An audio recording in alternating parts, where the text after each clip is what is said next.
I have, I think I've expressed it before, I have deep reservations about surrogate motherhood.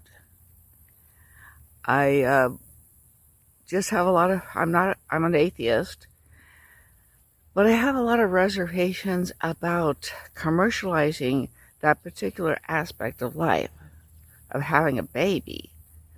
Okay, now, to almost everything, there are always exceptions. And I can actually think of a case, and it happened decades ago, that is an example of an exception to which I really didn't have any, moral misgivings about it. Though it was a very odd case, that's for sure. But it didn't strike me as representative of what usually happens in surrogacy. Okay, a woman in South Africa, and this is like something like 30 years ago, her name was Pat Anthony.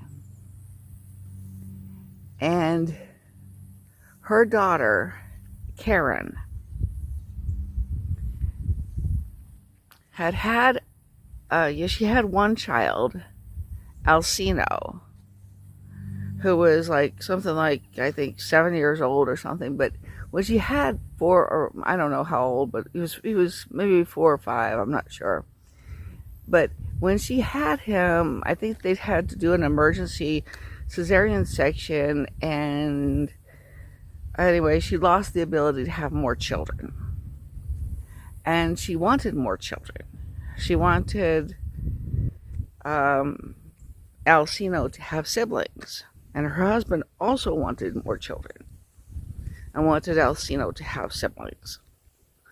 Okay, now she was also reminded of this because she had a job of teaching aerobics to pregnant women. So she's, being continuously reminded of something she wants and can't have. Okay. And anyway, Pat Anthony came up with the idea of, would it be possible to have her husband, I think his name was Jorge, her husband Jorge, to have his sperm fertilize a few of Karen's eggs and have them implanted in Pat Anthony's womb so that she could get pregnant by her own grandchild and give birth to her own grandchild. Okay. And the doctor said that would indeed be possible. Okay. Now, believing that it was unlikely for, they believing that they had to be on the safe side, they actually implanted 3 embryos that they had created with the daughter's egg and the son-in-law's sperm into Pat Anthony's womb. And they were hoping against hope that at least one would survive. All 3 survived. And Pat Anthony gave birth to her triplet grandchildren. Now, of course, legally, when the babies were born, when the 3 babies were born, they were legally Karen's siblings.